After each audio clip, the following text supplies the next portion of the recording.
The Mahabharata, Ashvameda Parva, Chapter 1. After the passing away of Grandfather Bhisma, Lord Krishna caused Maharaj Yudhisthira to conduct 3 well-performed Ashvameda sacrifices. These sacrifices required the subordination of all the kings of the earth. Maharaj Yudhisthira ordered Arjuna to follow the sacrificial horse wherever it went and to fight with any belligerent rulers who did not want to accept the king's sovereignty. The sacrificial horse was freed from the city of Hastinapur and allowed to wander wherever it wished. If the horse entered a kingdom and was taken captive, the warrior following the horse fought with the challengers. Maharaj Yudhisthira also ordered Arjuna not to kill any of the descendants of the slain warriors that fought in the battle of Kurukshetra. Thus Arjuna followed the sacrificial horse as it roamed from one country to another.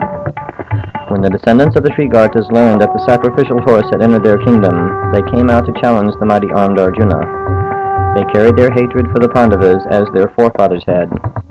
The sons of the Trigartas endeavored to capture the horse, but Arjuna forbid them to do so.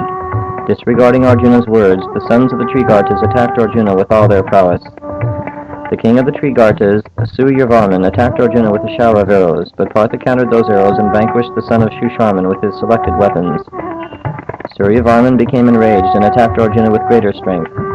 Arjuna laughed with scorn at the young princes and greeted their attack with a shower of arrows.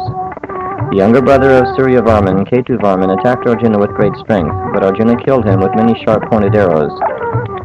Upon Ketuvarman's fall, the mighty car warrior Dritavarman, rushing on his chariot toward Arjuna, showered a perfect downpour of arrows upon him. Beholding the lightness of hand displayed by the youthful prince, Gudikesh became pleased with him. The son of Indra could not see when the young warrior took out his arrows and when he placed them on his bowstring. He only saw showers of arrows in the air. For a brief space of time, Arjuna gladdened his enemy and mentally admired his heroism and skill. The Kuru hero, smiling the whole time, fought with that youth who resembled an angry snake. The mighty armed Dhananjaya did not take the life of that young prince. While Arjuna was fighting mildly with him, Dritavarman released an arrow that pierced the hand of Arjuna. The Gandiva bow fell to the ground, and Dritavarman laughed loudly and thought that he had become victorious. Arjuna became enraged, and once more picking up his bow, he vanquished the army of the Trigartas with his innumerable arrows. Beholding Arjuna engaged and releasing arrows like Yamaraj, the Trigarta army broke and fled in all directions. They surrendered to Arjuna, saying, "We yield to your rulership. We have now become your slaves. Do command us as what we should do." Arjuna ordered that they accept the subordination of Maharaj Yudhisthira. The Trigartas agreed, and once more the sacrificial horse was freed. The sacrificial horse then proceeded to the kingdom of Pragjotishapura. Hearing of this, the son of Bhagadat, Vajradat, came out to fight with Arjuna. He seized the sacrificial horse and then entered his own city. He mounted his foremost elephant and came out of the city to fight with Arjuna. Impelled by childishness, he challenged Arjuna to fight. The enraged prince then urged the elephant towards the chariot of Arjuna.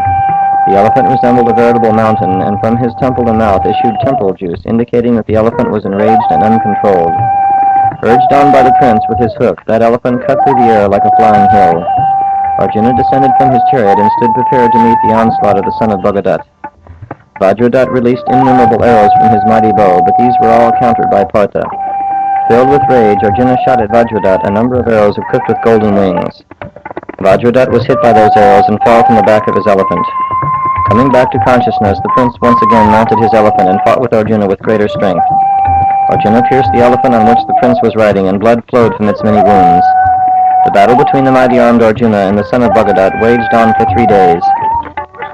On the 4th day, Vajradat laughed loudly and said, Wait, O Arjuna, you shall not escape with your life. By killing you, I shall repay the debt I owe to my deceased father. You killed my father, who was a friend to Pandu, only because of his advanced years. Now you must fight with me, who am but a mere boy. Vajradat then urged his elephant, whose every step caused the earth to tremble. Beholding the gigantic beast coming towards him, Arjuna shot with great strength a shaft that resembled a veritable flame of fire. When struck by that arrow, the elephant fell to the ground like a mountain hit by a thunderbolt. Dhananjaya then addressed the fallen king. Do not fear, I have been ordered by my older brother not to slay those that challenge me. Rise up, O king, return to your city safe and sound. When the day of the full moon comes, you should come to the city of Hastinapur to witness the Ashvameda sacrifice of King Yudhisthira. When Vajradat heard the order of Arjuna, he agreed with the proposal and again entered his city. The challenge horse then entered the province of Manipur. The ruler of Manipur was the son of Arjuna named Babruvahan. Hearing that his sire had come to his country, Babruvahan came out of his city with all humility, followed by a number of brahmanas. Seeing this, Arjuna did not approve of it. The highly intelligent Arjuna then spoke to his son. This conduct of yours is not becoming. You have fallen from the duties of a Kshatriya. I have come here as the protector of Yudhisthira's sacrificial horse. Why, O son, will you not fight with me? Shame on you for not exhibiting your prowess. Shame on you for acting like a woman. Shame on you for receiving me peacefully. Upon hearing the conversation between her husband and his son, Ulupi, one of Arjuna's wives, pierced the earth and spoke to Babruvahan. She said, Know that I am one of your mothers, Ulupi. If you follow my instructions, you will attain great merit. You should fight with this foremost descendant of the Bharat dynasty. If you do so, he will be pacified. Incited by his stepmother, Babruvahan mounted his chariot that was equipped with many different kinds of weapons. His horses traveled at the speed of the mind. He hoisted his standard which bore the mark of a golden lion. Ready for battle, King Babruvahan proceeded against his father. He caused the sacrificial horse to be taken captive, indicating that he was ready to fight. Virata descended from his chariot and began to fight his son on foot. They began to cover each other with their formidable shafts, and the fight was incomparable. Babruvahan then pierced his father in the shoulder, and that arrow having pierced Arjuna's body entered into the earth. Feeling acute pain, Arjuna supported himself on his bow and appeared like one who had left his body. Coming to his senses, he praised his son. Excellent, excellent, O mighty armed son of Chitrangada. On beholding this feat, I am pleased with you. I shall now release my arrows. Stand for a while and do not run away. Arjuna then released many arrows, but they were cut up by the arrows of his son. Arjuna then cut off the standard of the king of Manipur and killed his horses. Babruvahan became enraged and descended from his chariot and fought with his father on foot. He then released an arrow that pierced Arjuna in the chest, entering deep within his body. The mighty armed son of Pandu then fell to the earth devoid of life. Babruvahan had also been pierced with many arrows, and upon seeing the fall of his sire, he also fell to the ground unconscious. At that time Chitrangada appeared on the scene, and she fell into great lamentation upon seeing the death of Arjuna. When Ulupi again appeared, Chitrangada spoke to her. Behold, O Ulupi, our husband slain in battle by my son. This fault lies on you. It is through your action that our husband now lies dead.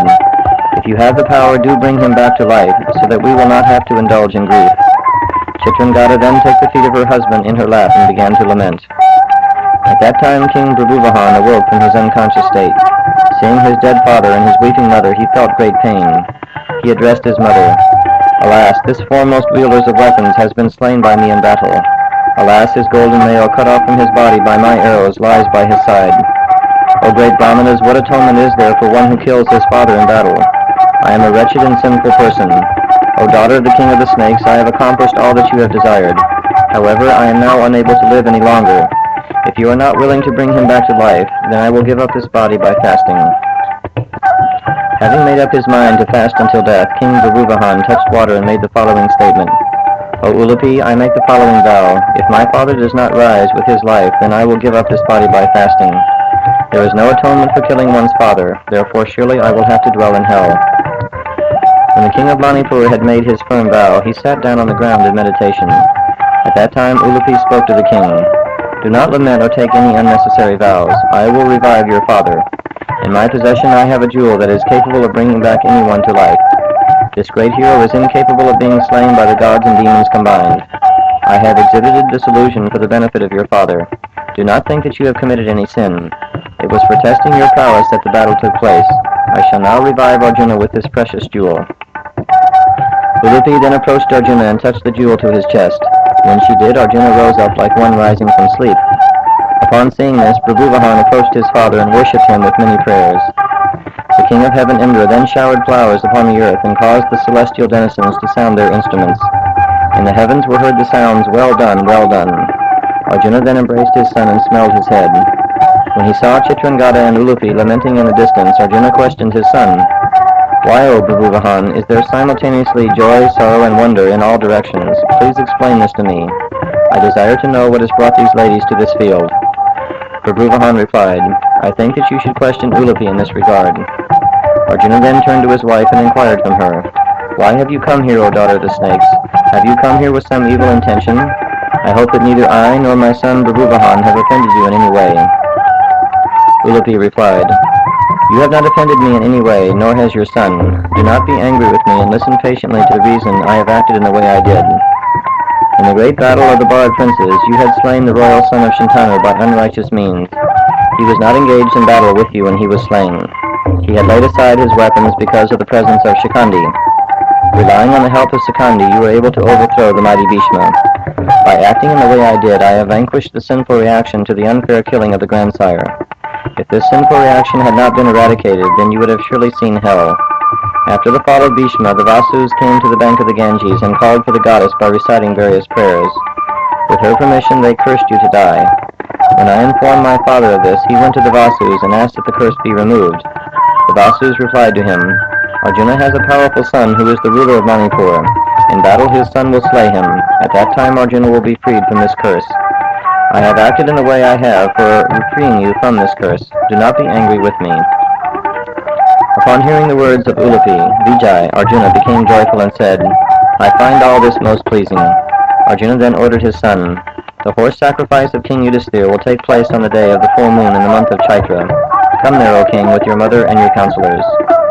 Babruvahan agreed with all the wishes of his father. After Arjuna had been sufficiently worshipped by his son, he left that place and continued following the sacrificial horse. The sacrificial horse proceeded all over the earth. The horse entered the kingdom of Magadha that was formerly ruled by Jarasandha.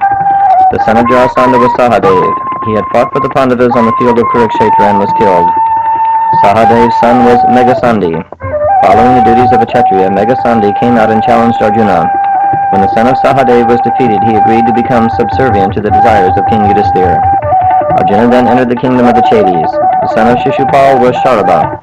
He also fought with Arjuna and was defeated. After defeating the king of the Chedis, the sacrificial horse proceeded to the kingdom of the Kashis, the Angas, the Koshalas, the Kiratas, and the Tunganas. Receiving respect and worship from these kingdoms, Arjuna changed his course. He entered the kingdom of Gandhara and fought with the son of Shakuni, who remembered his father's hatred for the Pandavas. After Arjuna had fought with him and defeated him, he headed for the kingdoms of the others. King Ugrasen greeted Arjuna and offered him every kind of hospitality. The sacrificial horse then headed in the direction of Hastinapur.